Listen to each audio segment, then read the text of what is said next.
Let's find an interesting topic.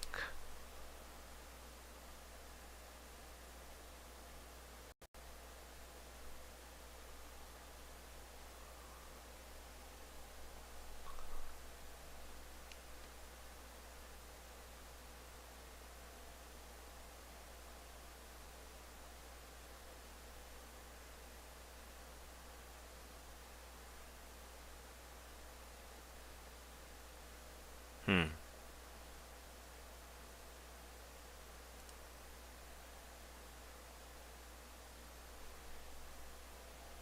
Alright, let's try this. No. Oh, that's weird. These are really short. Alright. There we go. Let's look at this one. Oh wow, 16 minutes ago. It just got published today. 16 minutes ago. Interesting. We may all be created equal, but we're not born equal. We're automatically categorized by society based on circumstances, not the decisions we've made. Like a checkbox on a form, upper class, lower class, privileged, deprived, destined, doomed. For many, these categories last a lifetime and are near impossible to change. Why is this? Why is it so difficult to escape the starting position in life? What a waste of human potential to disposition people just based on a checkbox. This is also true for those being released from the Department of Corrections. Regardless of their crime, their intellect, or their spirit, they are categorized into a single checkbox, a criminal. Withheld from working in favorable jobs or moving into thriving communities, for many this categorization lasts a lifetime and is near impossible to change. For 24 years, I've spent as much time as I can in prison. That's more than a lot of you guys. You know. I hire female offenders for the most critical roles in our company. On a daily basis, they are discussing highly complex technical concepts with some very, very demanding customers. Collectively, these women have established a recidivism rate of just 6%. This is less than 1/10 of the national average. And this is over the entire history of the company. Why is this? Put simply, we refuse to waste human potential. We don't disposition people based on a checkbox. I'll describe how we do this, but first I want to describe why. The little guy there is me, by the way, just in case you didn't. So I was born with a silver spoon in my mouth, literally. I grew up on Holly Beach Farm on a remote peninsula of the Chesapeake Bay outside of Washington, D.C. It was like a scene out of The Great Gatsby. A sparkling mansion with green shutters, a labyrinth of intricately designed brick walls leading into a very large garden and an apple orchard looking down on a 10-mile stretch of the Chesapeake Bay. This is where I grew up. This is my life. The estate was owned by my godmother, whose husband was a handsome, internationally renowned neurosurgeon, who often hosted elite guests from the ritzy world of Washington, D.C., Northern Virginia, Georgetown, and New York. My father was a Princeton grad, whose parents were both doctors. Grandma was the first female graduate of Johns Hopkins Medical School and a nationally renowned suffragette. My grandfather, my mother's side, was chairman of the largest commercial bank in Baltimore and insisted that I be named after him at my christening. I was constantly reminded by my mother of our unique bloodlines. 2 presidents and a signer of the Declaration of Independence. No doubt, when Katharine Hepburn visited us, that it all seemed right. She was my dad's first cousin and a bit of an icon at the time when I was growing up. As wonderful as this all sounds, No. I always Jump felt up, out you of place butt. around elite family and friends with enormous wealth. However, there was one escape, spending time with the house staff. You see, every one of our related families had maids and butlers and caretakers, mostly hidden from guests, all tucked away nicely out of sight.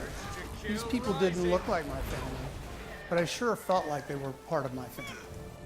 As I grew up, I would come to understand that these people had been categorized by society as lower class, underprivileged, and undeserving. Luckily for me, for some reason, I failed to adopt these beliefs.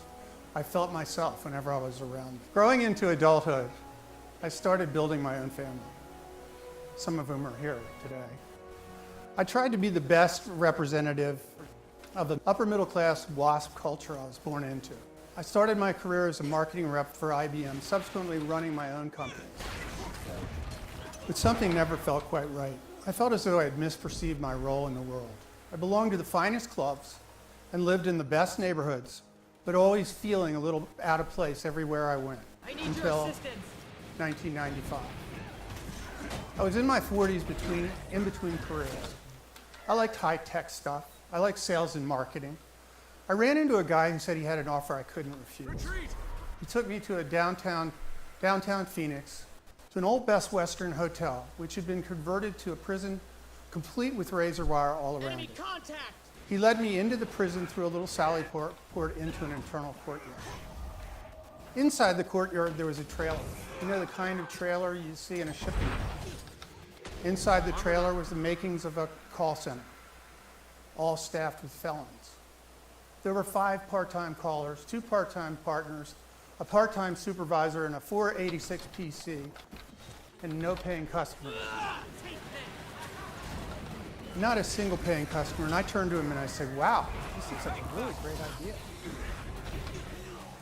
I really meant it. I was a million miles away from the glory of my childhood, still with raging ambitions to be as successful as my DNA. I felt pulled to this place by an undeniable power. For the first time in my life, true story, since leaving Holly Beach Farm, I felt at home in a women's correctional facility. That was a blast. I had this wild epiphany. I thought of all the great places I had been in the world and all of the things that I'd learned in the process. I was a successful entrepreneur, very successful in technology and finance, mostly in a position to do whatever it is that I wanted to do. And it struck me that being able to help change the lives of these women and the potential of their family legacy would be an amazing honor. The ladies I met the first day were articulate, smart, motivated, and excited to be there. But could I really teach them the skills necessary to run a successful business? We've seen some of them up there. Could they develop business acumen, understand the different technologies and how they work, and how to communicate with executives in executive speak? Well, I just love underdog stories, so we rolled up our sleeves and got going. We developed our own curriculum and college-level courses, immersing the women in technical training and learning exercises, pushing them harder than they'd ever been pushed before. We still do that, by the way. It took about a year before we were ready to roll. Fast forward 20 years, and we've seen some amazing results. Televerde has grown into a highly successful demand gen company internationally. The majority of our workforce are incarcerated or formerly incarcerated. I remember visiting the call center here in Perryville one day, asking everyone what they were working on and how things were going. Typical stuff. One of our ladies who'd had a very rough start in life, no formal education, told me that she was working on a business intelligence and analytics strategies for the federal government. You know, just a small little thing like that. 15 minutes later, she was on the phone with the second in charge of the U.S. Treasury. I watched in awe of this woman. She was articulate, knowledgeable, delightful, speaking to her client about very complex topics, the different parts of the Treasury, and types of technologies they could use to support their analytics needs. Even more amazing, I don't think she realized she was on a first-name basis with somebody just one person removed from the first black president in U.S. history. Think about the juxtaposition of the executive wearing a suit sitting in their Washington, D.C. office, and this felon in orange sitting in Perryville. It's absolutely amazing to me to this day. And it proves that the human spirit under the right conditions, given the right opportunity, can rise up and do absolutely extraordinary things. The same thing happens at client dinners. There'll be 6 or 7 executives from the client side. There's me and there's five ladies, all previously incarcerated. You got to get this scene. This doesn't happen. Everyone is engaging in robust conversations about business opportunities, life outside of work, our families, and things like our favorite vacations. If you were somebody on the outside looking at this, you just couldn't fathom it. The thing I was never able to do as a child, joining members of the elite with members of the disadvantaged, is happening around here every single day. However, it's not easy. We come under scrutiny a lot. People ask me why I'm providing such great opportunities, good working conditions and comfortable chairs and new cubicles with pay to criminals, to people who have been sentenced to serve time for their crimes. Shouldn't they be serving time in a harsh environment, being punished for what they've done? No. No way. Believe me, they are. They spend the majority of their time for hundreds, sometimes thousands of days locked up in a box, away from their loved ones, their homes, and their life.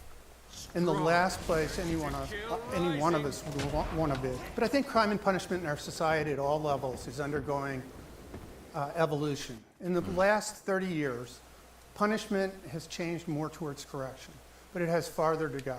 Here in Arizona, state government has been very supportive of putting the incarcerated to work, giving them opportunities to make their lives better, giving them a second chance. There's been a wave of change throughout the ecosystem between government, private sector, the correctional facilities. I get kicked out every once in a while.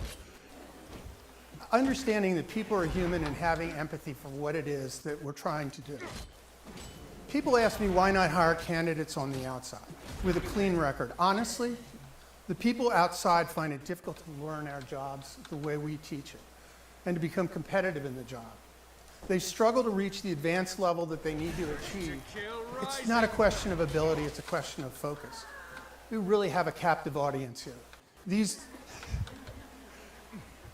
Slow down.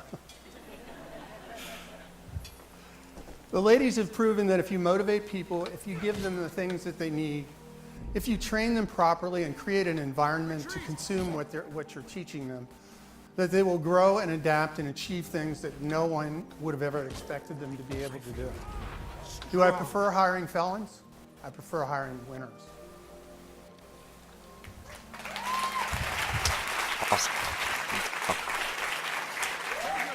It's not the business results that I'm most proud of. It's the results we've seen in changing people's lives that really keeps us going.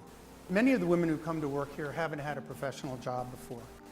Some have struggled with drugs or alcohol abuse, and some have been victims of physical and emotional abuse.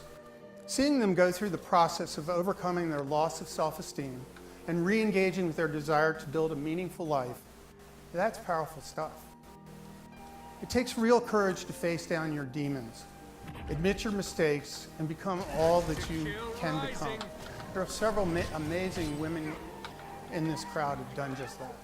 And then there's one sitting here who started with me in that trailer, graduated to our corporate headquarters, completed her bachelor's, received an MBA from ASU's top 20 program, and is now our global head of marketing.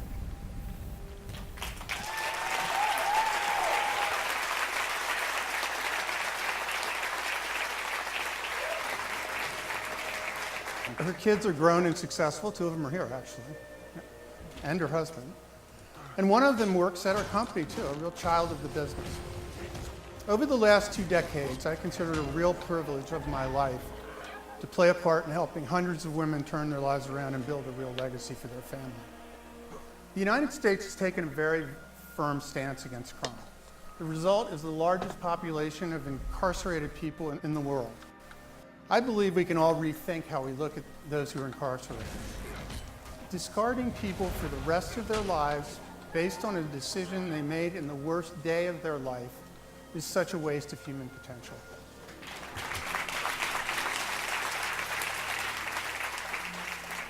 I have been in prison now for over 24 years. I've changed. I've learned things about myself and others that touch the depths of my being. I have seen people in the worst space in their lives find the courage to fundamentally change in ways that they could never imagine. Can you change? The next time you're making a decision about a human being who's honestly checked the box, have you ever been convicted of a crime? Please think outside the box.